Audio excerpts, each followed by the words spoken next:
The gunshot echoed through the valley like thunder, sending a flock of startled birds into the dusty Wyoming sky as Josephine Riley clutched her swollen belly and ducked behind a weather-beaten wagon. It was 1878, and the promise of a new life in Cottonwood Springs was quickly unraveling into a nightmare. The stagecoach that had carried her over 500 miles from St. Louis lay broken beside her, its driver dead in the dirt, and the other passengers scattered or worse. "Come out with those valuables, lady. We know you're still back there."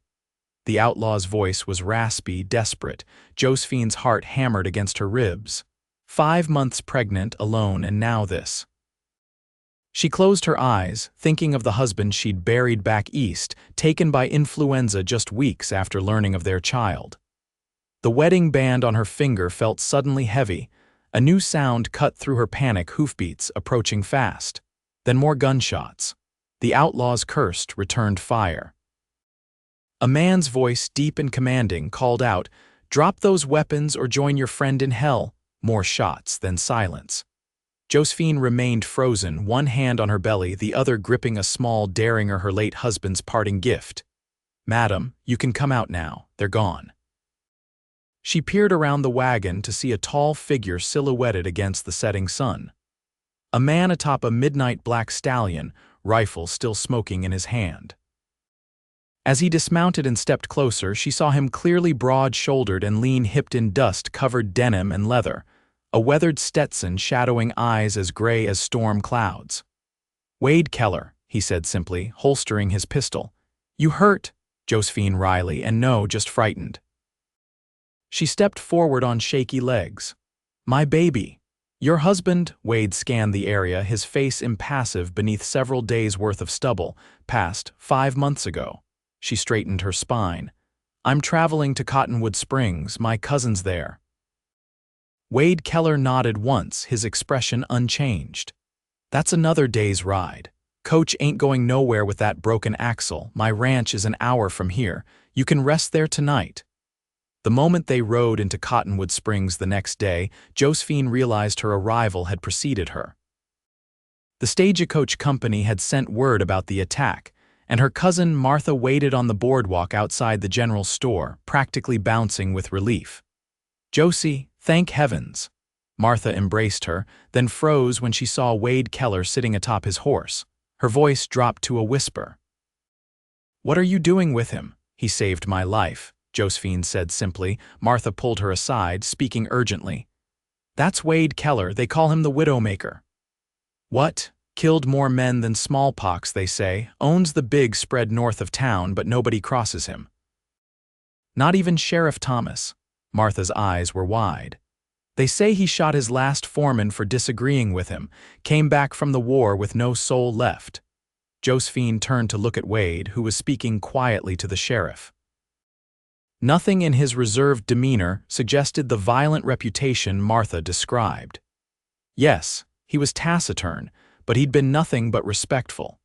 He'd even given up his bed the night before, sleeping instead on a bedroll by the fireplace of his surprisingly comfortable ranch house.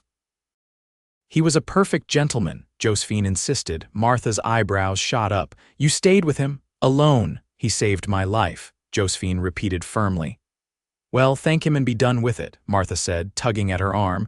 "The whole town knows he's best avoided. Cold as ice, that one. They say he hasn't smiled since Appomattox." Wade approached them then, his spurs jingling softly on the wooden boardwalk. He handed Josephine her carpet bag. "Madam, Mrs. Thornton." He nodded to Martha, who barely acknowledged him. "Mr. Keller, I cannot thank you enough," Josephine said warmly. Something flickered in those gray eyes, surprise, perhaps before his face resumed its stoic expression. "No need for thanks. Good day to you both." He tipped his hat and turned away. "Wade," Josephine called impulsively. He paused. "If there's ever anything I can do to repay your kindness."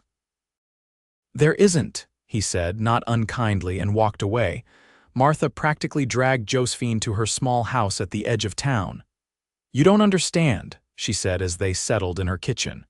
"Wade Keller is not someone you want to know, not really." "He saved my life," Josephine said for the third time. Even rattlesnakes do something right occasionally, Martha sniffed. Now, let's talk about getting you settled. Dr. Wilson's wife needs help at their boarding house. It would give you room and board until the baby comes. Within days, Josephine was installed at the Wilson boarding house, helping with cooking and light cleaning in exchange for a small room and meals. Her pregnancy was progressing well, and Dr. Wilson assured her that despite the stagecoach incident, both she and the baby were healthy. She tried to put Wade Keller out of her mind, but found herself wondering about the contradiction between the man who had rescued her and the fearsome reputation that seemed to blanket the town. Every mention of his name in Cottonwood Springs was accompanied by a lowered voice, a cautionary glance. 3 weeks after her arrival, Josephine was shopping at Hargrove's general store when the bell above the door jangled. The friendly chatter in the store died instantly. She turned to see Wade Keller entering, his tall frame filling the doorway. He nodded curtly to Mr. Hargrove, who visibly tensed. "Keller, your order's ready." Hargrove pointed to a crate of supplies. Wade's eyes met Josephine's across the store. He inclined his head slightly in acknowledgement. "Mr. Keller," she said warmly, ignoring Mrs. Peterson's sharp intake of breath beside her. "How nice to see you again." He seemed momentarily at a loss, as though simple pleasantries were a foreign language. "Mrs. Riley, you're settled in town now?" "Yes, at the Wilson boarding house. I'm helping Mrs. Wilson with the cooking and such." Mrs. Peterson muttered something under her breath and moved away. Wade noticed, his jaw tightening slightly. "Good, that's good." He paid Hargrove, hoisted the heavy crate effortlessly, and turned to leave. "Mr. Keller," Josephine called, following him outside. "I was wondering if you might join us for Sunday dinner at the boarding house, as my guest." "To properly thank you." His brow furrowed as if she'd suggested something utterly outlandish. "That's not necessary, I insist. This Sunday at noon," a muscle worked in his jaw. "People wouldn't like it." "People don't have to eat with us," she said simply. Something that might have been the ghost of a smile touched his lips. "You're determined. Exceedingly so. Sunday, then." He nodded once and strode toward his horse. When Josephine returned to the store, Mrs. Peterson and Mrs. Hargrove were staring at her as if she'd grown a second head. "You invited Wade Keller to Sunday dinner?" Mrs. Peterson whispered. "I did," Josephine said calmly, selecting a bolt of fabric. "He saved my life. A meal seems the least I can do." "The man is dangerous," Mrs. Hargrove insisted. "Ever since he came back from the war." "What happened during the war?" Josephine asked. The women exchanged glances. "Nobody really knows," Mrs. Peterson admitted. "He went off as a young man, came back 4 years later looking like he'd aged 20, hardly speaks to anyone, built that big ranch but keeps to himself." "And the men he supposedly killed," Josephine pressed. Mrs. Hargrove lowered her voice. "Well, there was that business with Jake Mercer last year, found dead on Keller's property." "Was Mr. Keller arrested?" "Well, no. Jake was a known cattle rustler and Sheriff Thomas said it was self-defense, but—" "So you've all decided he's a murderer based on rumors and a justified shooting?" Josephine raised an eyebrow. "It's more than that," Mrs. Peterson insisted. "It's the way he is, cold, hard. Like there's nothing human left in him." Josephine thought of Wade's careful consideration as he'd helped her onto his horse, the way he'd made sure she was comfortable at his ranch, how he'd prepared a simple but hearty stew for their supper. Nothing in those actions suggested a man without humanity. "Perhaps," she said mildly, "you haven't given him much chance to show otherwise." When Sunday arrived, Josephine found herself unreasonably nervous. Mrs. Wilson had nearly dropped a platter when told about their guest, but her husband had intervened. "Wade Keller's money is as good as anyone's when he needs doctoring," Dr. Wilson had said reasonably, "and he's always paid promptly. Let the man have a decent meal for once." At precisely noon, Wade arrived, his tall frame awkward in a clean shirt and vest, his usually unruly hair slicked back with water. He'd brought a small parcel wrapped in brown paper. "For you," he said gruffly, handing it to Josephine. "Wasn't sure what else to bring." She unwrapped it to find a beautifully carved wooden horse. Did you make this? He nodded, seeming embarrassed. Thought the little one might like it someday. Something warm unfurled in Josephine's chest. It's beautiful, thank you. Dinner was initially a strained affair. The other boarders, 2 elderly sisters and a traveling salesman, were unnaturally quiet. Wade answered direct questions with minimal words, his shoulders tense, his eyes darting occasionally to the door as if planning an escape. But then young Billy Wilson, the doctor's 10-year-old son, piped up. "Is it true you fought at Gettysburg, Mr. Keller?" "Billy," his mother admonished. "It's all right," Wade said, his voice softer than Josephine had ever heard it. "Yes, son, I was there." "Did you kill lots of rebels?" Billy asked eagerly. A shadow passed over Wade's face. "War isn't something to admire, boy. It's just men killing other men who, in a different time, might have been friends." The table fell silent.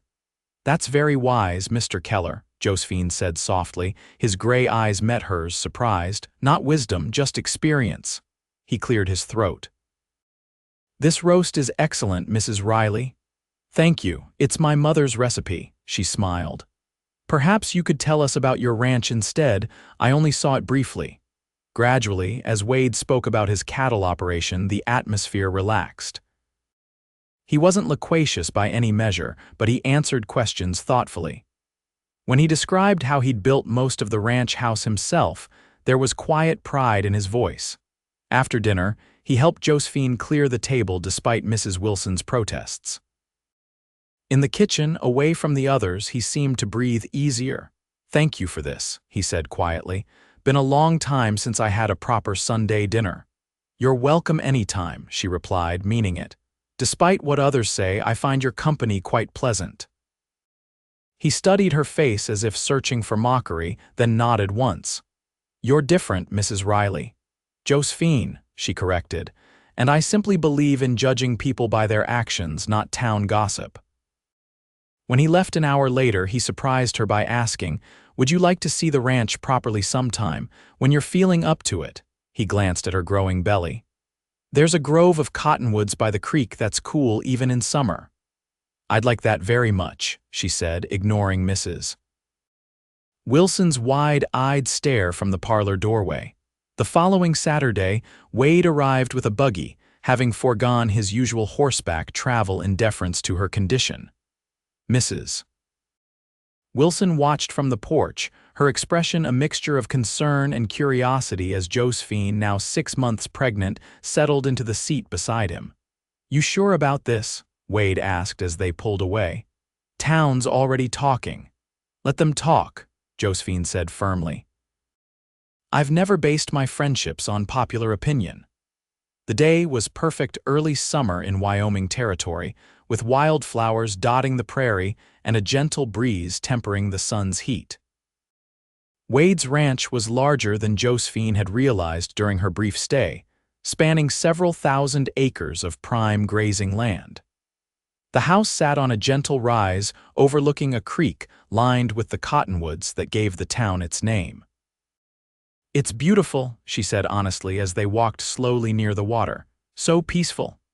"That's why I chose it," Wade said, his voice distant. "After the war, couldn't stand being around too many people, needed space, silence." "Was it very terrible?" she asked softly. "The war." His face shuddered briefly, but then he surprised her by answering.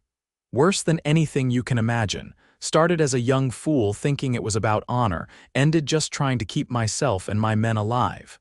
He looked away. "Lost most of them anyway." "I'm sorry," she said, meaning it.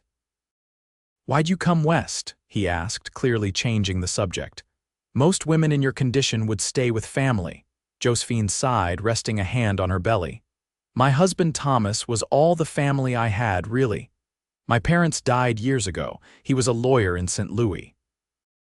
When the influenza took him," she swallowed hard. "Everything reminded me of him. And Martha's letter came at just the right time, offering a fresh start." Wade nodded, understanding in his eyes. "Fresh starts are worth the journey." They walked in companionable silence until they reached a clearing where a simple picnic had been laid out, a checkered blanket spread beneath a massive cottonwood, a basket waiting.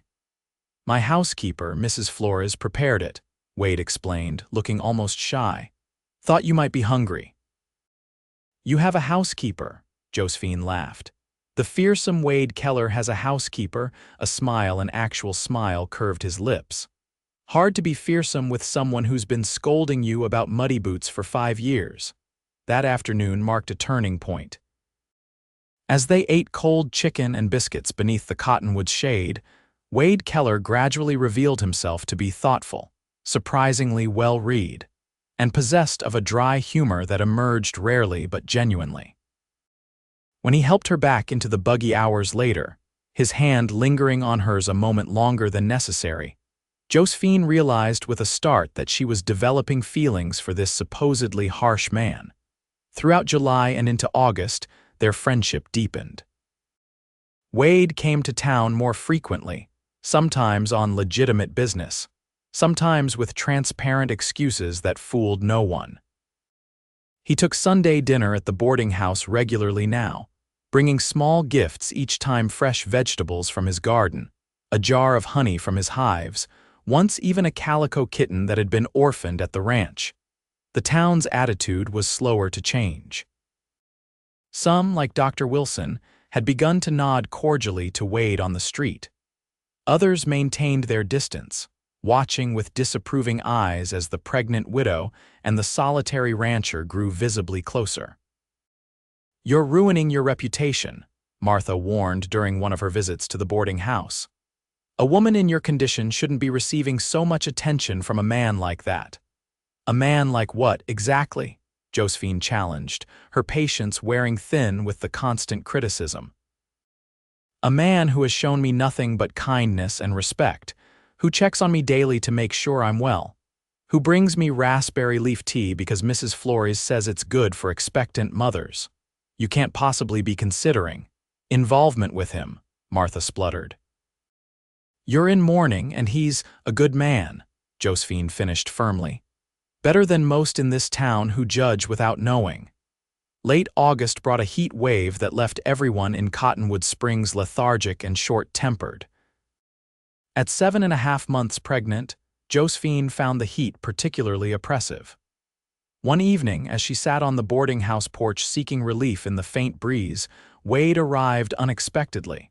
"Thought you might like to get away from town for a few days," he said without preamble. "Creek's still running cool at the ranch. House catches the breeze better than these buildings in town." Mrs. Wilson, fanning herself nearby, raised her eyebrows but said nothing. "That sounds wonderful," Josephine admitted, "but I'm not sure it would be proper, Mrs. Flores would be there," Wade said quickly. "And Dr. Wilson could visit if needed. I just thought," he faltered, then continued more quietly. "You look uncomfortable here. At the ranch you seemed at peace." The sincerity in his voice decided her. "I'll need to pack a few things, Mrs. Wilson finally spoke up. "Josephine, dear, are you certain?" "Yes," she said firmly. "I am." Wade's ranch house was cooler as promised. Mrs. Flores, a stout Mexican woman with clever eyes and a no-nonsense manner, had prepared the guest room and welcomed Josephine warmly. "About time he brought someone decent home," she said in accented English, shooting Wade a meaningful look that made him turn away, the tips of his ears reddening. Those 3 days at the ranch became some of the happiest of Josephine's life. Away from town gossip, Wade relaxed visibly. He showed her his operation, the cattle, the small orchard he'd planted, the workshop where he crafted furniture and toys in his spare time. In the evenings, they sat on the porch watching the sunset paint the distant mountains gold and crimson, talking easily about books they'd read, places they'd seen. On the second night, as a full moon rose over the prairie, Wade finally told her the full story of his war experiences, the battles, the losses, the nightmares that still sometimes woke him. How he'd come west to escape memories of friends dying in mud and blood. "After that," he said softly, "it seemed easier to keep people at a distance. If you don't get close, you don't feel it when they're gone." Josephine reached for his hand in the darkness. "But that's no way to live." "No," he agreed, his fingers tightening around hers. "I'm starting to see that." On the afternoon before she was due to return to town, they sat in the shade of the Cottonwood Grove. Josephine was embroidering a small gown for the baby while Wade whittled what was taking shape as a rattle. "Thank you for these days," she said, looking up from her work. "I can't remember when I felt so content." Wade set down his knife, his expression serious. "I want to ask you something, Josephine, something important." Her heart quickened. "Yes." When the baby comes, he paused, seemed to gather his courage. "I know it's too soon. I know you're still grieving Thomas, but I want you to know that he was interrupted by the sound of approaching hoofbeats. They both turned to see a rider approaching at speed. Dr. Wilson, his face grim. "Keller," he called. "You're needed in town. Trouble at your cattle pens." Wade stood quickly. "What kind of trouble?" "Widowmaker and his men are threatening your foreman. Something about a boundary dispute. Sheriff's trying to keep peace, but it's getting ugly." Wade's expression hardened into the mask that had earned him his reputation. "Take Mrs. Riley back to town," he told the doctor. "I'll handle this." "Wade," Josephine began, suddenly afraid. He turned to her, his eyes softening. "It'll be all right. We'll finish our conversation later." Then he was gone, riding hard toward town by the time Josephine and Dr. Wilson arrived in Cottonwood Springs. A crowd had gathered outside the cattle pens at the edge of town. Sheriff Thomas stood between Wade and a red-faced man Josephine recognized as Silas Widowmaker, a neighboring rancher known for his temper. "You've been moving my boundary markers, Keller." Widowmaker was shouting. "Stealing my land inch by inch. I haven't touched your markers," Wade replied, his voice controlled but cold. "My men know better than to trespass." "Calling me a liar." Widowmaker's hand hovered near his pistol. "I'm saying you're mistaken," Wade answered evenly. "We can ride out tomorrow with the sheriff and check the survey maps." "No need for that," Widowmaker sneered. "Everyone knows what you are, Keller, cold-blooded killer who thinks he's above the law." Something dangerous flashed in Wade's eyes, but his voice remained level. "Think what you want of me, Widowmaker, but we'll settle this legally." "Wade is right," Sheriff Thomas interjected. "This isn't the way, Silas. Put up your men for the night and we'll ride out tomorrow with the county maps." For a moment it seemed Widowmaker might back down. Then his gaze caught on Josephine at the edge of the crowd. A nasty smile spread across his face. Well, the pregnant widow." He looked back at Wade. "Found yourself a vulnerable woman to corrupt, Keller. Does she know what you did at Shiloh, how many men died following your orders?" Wade went utterly still. "Leave her out of this." "Why, you've dragged her into your mess, parading her around like some kind of trophy. Poor woman probably doesn't know half the things you've done." Josephine stepped forward, ignoring Dr. Wilson's restraining hand. "Mr. Widowmaker, I believe you're the one who doesn't know Mr. Keller at all." Widowmaker's eyebrows shot up. "Is that so? Has he told you how he got that fancy ranch of his, how the previous owner mysteriously disappeared after selling to Keller for a pittance?" "That's a lie," Wade growled, taking a step forward. Sheriff Thomas moved between them again.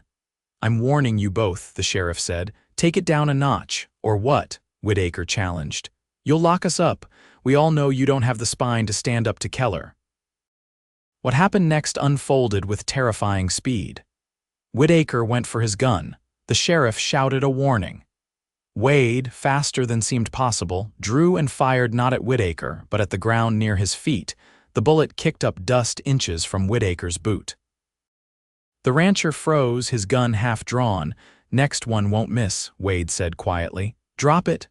Widowmaker's face contorted with rage, but he slowly lowered his weapon. "This isn't over, Keller," he spat. "Not by a long shot." As Widowmaker and his men stormed off, the tension in the air gradually dissipated. The crowd began to disperse, many looking at Wade with newfound respect or at least reassessment. The man had had every justification to shoot Widowmaker, but had chosen restraint instead. Josephine made her way to Wade's side. "Are you all right?" His eyes, when they met hers, were troubled. "I'm sorry you had to see that and hear those things." "I don't believe a word Widowmaker said," she assured him. "Some of it was true," Wade admitted quietly. "About the war, I was a captain. Made decisions that got men killed." "That's what war is," she said gently. You were doing your duty. Sheriff Thomas approached them. Keller, I'll need your statement about what happened here. Wade nodded. Tomorrow, I need to see Mrs. Riley safely back to the boarding house first. As they walked slowly through town, people nodded to them, some warily, others with newfound curiosity. Word of Wade's restraint was already spreading. You could have killed him, Josephine said when they were alone. Everyone would have said it was justified. Once I might have, Wade admitted. But I've had enough of violence, and he hesitated. I wouldn't want you to see me that way. At the boarding house steps, he paused. What I was trying to say earlier before we were interrupted, the door opened suddenly and Mrs. Wilson appeared. Josephine, thank goodness you're back. Martha's been beside herself with worry. Wade stepped back, the moment broken. I'll call tomorrow, he said formally. Good night, Mrs. Riley. The following week passed in a whirlwind of activity. True to his word, Sheriff Thomas rode out with Wade and Widowmaker to check the boundary markers. The survey proved Wade correct, the markers hadn't been moved. Widowmaker was forced to make a grudging apology, which he delivered in the town square with most of Cottonwood Springs watching. The incident, rather than damaging Wade's reputation, began to repair it. People who had avoided him for years now nodded on the street, even stopped to chat occasionally.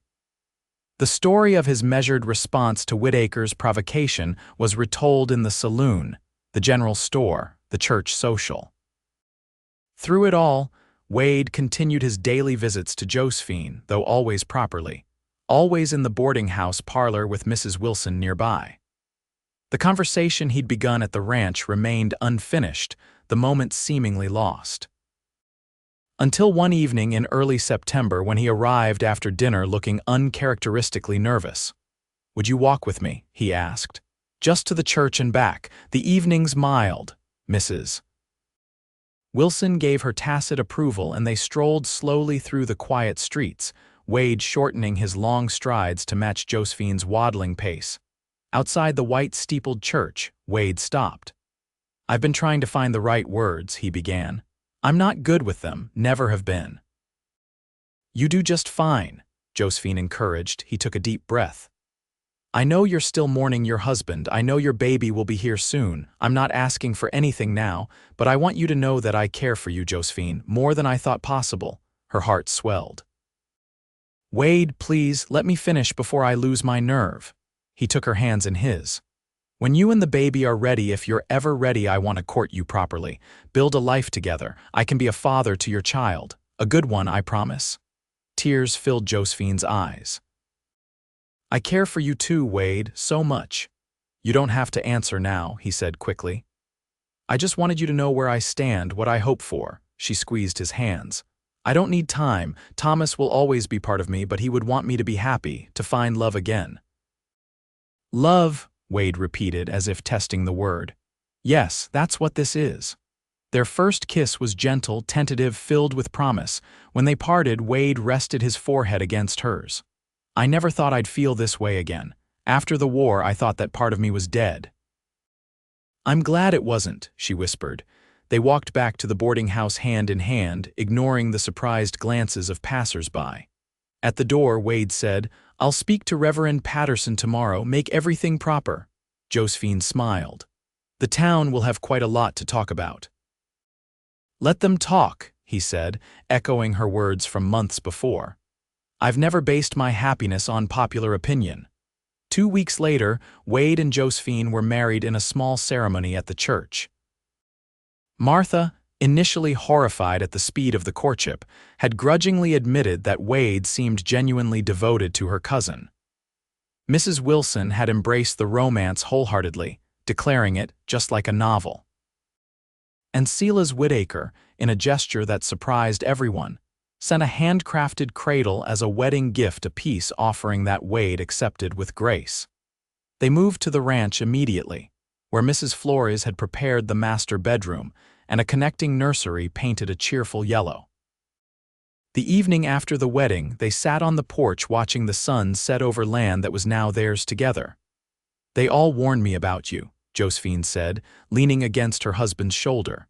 The terrible, harsh Wade Keller, he smiled, his arm tightening around her. Wasn't entirely untrue. I was harsh, cold, until you. What changed? She asked. Wade considered this. You saw me, really saw me, not the reputation, not the rumors, just the man. A good man, she said firmly. The best I know. 1 month later, on a crisp October morning, Josephine gave birth to a healthy baby girl. Wade paced the hallway through her labor, his face ashen with worry until Dr. Wilson emerged with the news. When he first held his stepdaughter, Wade's hands trembled. She's perfect, he whispered, awe in his voice. What will you name her? Hope, Josephine said, watching her husband cradle the infant with infinite tenderness. Because that's what you gave me when I needed it most. 2 years later, Hope gained a brother, William Thomas Keller, named for both his fathers. By then, Wade had become one of Cottonwood Springs' most respected citizens, known for his fair business practices and quiet generosity to those in need. Sometimes, Josephine would catch townspeople watching in amazement as the once feared Wade Keller carried his laughing daughter on his shoulders through town, or rocked his infant son to sleep during church services. The harsh man they'd warned her about had transformed before their eyes into a devoted husband and tender father. But Josephine knew the truth. The gentle man had always been there, waiting for someone to believe in him. She was simply the first to look past the scars of war and loss to find the heart beneath. On quiet nights beneath Wyoming stars, with their children sleeping peacefully, and the future spread before them like an endless prairie, Wade would sometimes say, "You saved me, you know." And Josephine would smile, remembering the frightened pregnant woman who'd hidden behind a broken stagecoach and the stoic cowboy who'd appeared like salvation on the horizon. "No," she would answer, taking his hand. "We saved each other.